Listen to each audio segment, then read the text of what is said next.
Hello, I'm Jess McHugh of Broad Recognition, and I'm here talking to Joseph Fischel, who is a new professor in the Women's Gender and Sexuality Studies Department. So welcome, Professor Fischel. Hi, morning. So how have things been going so far? Can you tell me a little bit about the courses you're going to be teaching throughout this year? Sure. So right now I'm teaching Introduction to LGBT Studies, and a class titled Theories and Politics of Sexual Consent, Theory and Politics of Sexual Consent.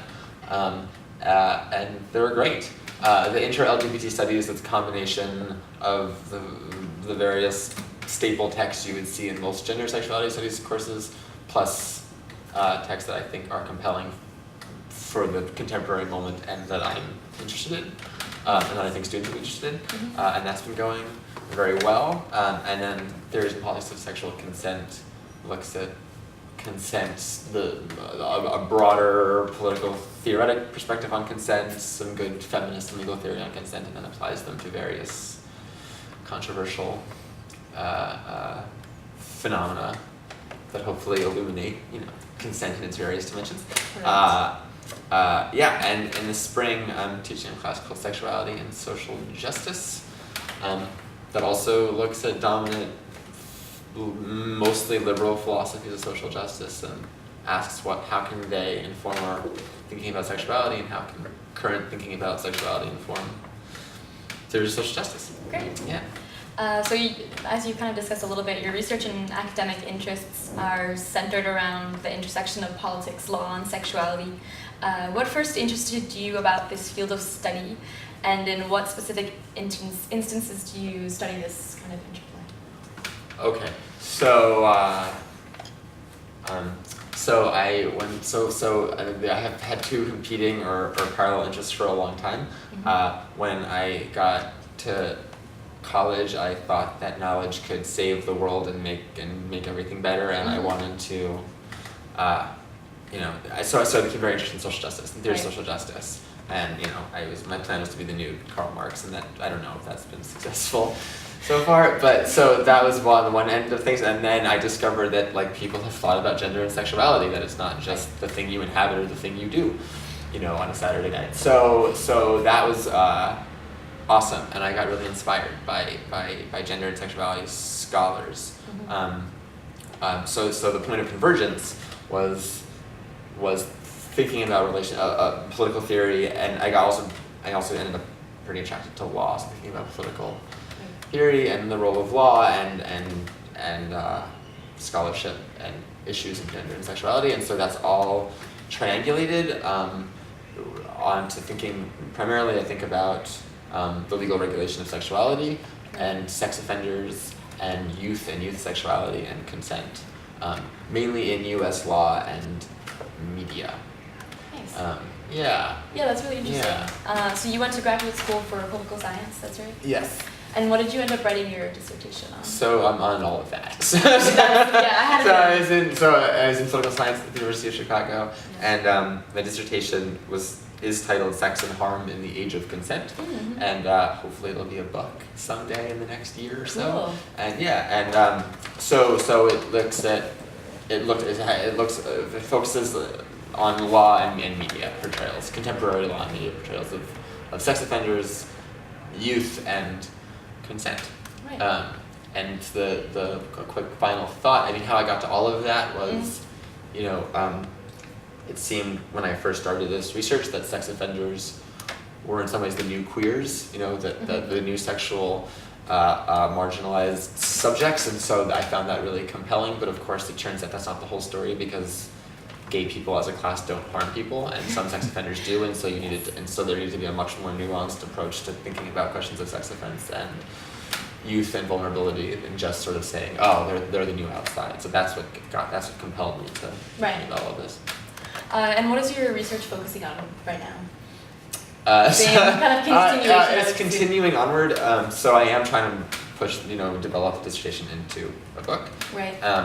And I've lately been researching a particular unraveling or unfolding of these sets of problems in New Orleans. Nice.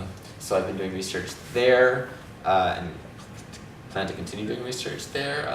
There was this wildly anomalous law where soliciting oral or anal sex for money made you a sex offender. So Louisiana had several hundred women on their sex offender registry, which was different than any other state. Like every other state's mostly like 99% men, and then they have hundreds of women, and so who were either sex workers or convicted of sex work, and so that became a fascinating story or thing to think about. So I'm still processing it, different angles to approach those types of questions. Cool. So I wanted to talk in a little bit more detail also about this idea of consent, which, as you said, surfaces frequently in your writing and in your teaching.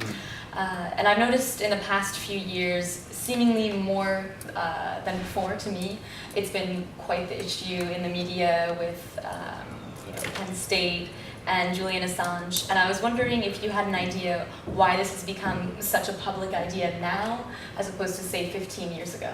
Oh, that's fascinating. That's a great question. Well, first I'd say that it's also a big deal at Yale. Yeah, that's for sure. And it's kind of, and I don't mean this trivially, it's sort of exciting to be getting here when people are really thinking about consent and sexual misconduct and sexual violence in incredibly innovative ways. So one project I'd like to pursue is figuring out how my research and my class can interface with the communication and consent educators and other people and institutions that are thinking about sex equality and sexual misconduct and other similar issues at Yale. So that's great. Or there's something I look forward to. The now question. This is mostly speculative, but part of what my argument is in the dissertation is that I think we are at we, by we I mean, I don't know, certain demographics or certain whatever, are at a place where it's no longer, like, gays and lesbians is sort of no longer the sexual outside, and there's a good progressive population that the legal and social world where gay is great or gay or at least okay, and I think that means that a lot of the sexual stratification line falls on consent, because we feel like that's not moralizing. That's where the line should be. We should think that all sexual life forms that exist on this side of consent are good and should be defended against and not discriminated, and those that fall on the outside, on the bad side of consent, are bad, right? And so I think there's a story to be told about the sort of the growing acceptability of sexual life forms that appear to fall under consent, and that because you do see with at the same time that you see the legitimation of kind of mass nationwide legitimation of gay and lesbian life. In like the mid-90s, you also see the rise of all of these re-emergence of contemporary sex offender laws, which is not a causal argument, but it is interesting. It's a sort of interesting correlation to note. So. So my final question, you told me a little bit that you're trying to turn your dissertation, Sex and Harm in the Age of Consent, into a larger book. And I was wondering if you had any other plans for the future, whether here or kind of abroad. Plans? For research or for other, I don't know, bigger projects? Yeah, well, I would very much like to get involved with, in some way or another, with the various happenings around Yale on questions of sexual misconduct and consent and like that.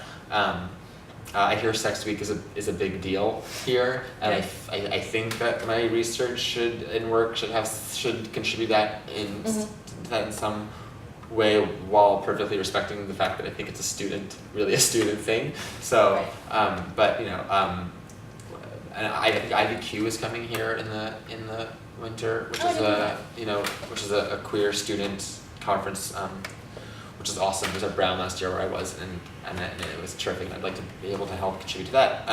And as for me, I'd like to continue this New Orleans project and think about this question of crime against nature from different angle points, not just legal, not just about consent, but about the story of, from an urban studies perspective, from the story of Katrina in New Orleans and race relations in the South, and thinking about coming at this problem from different angles. So I think that's what I'm that's what's down the road. That's fascinating. Yeah, I hope so. All right. Well, thank you so much. Thanks so much. Thank you.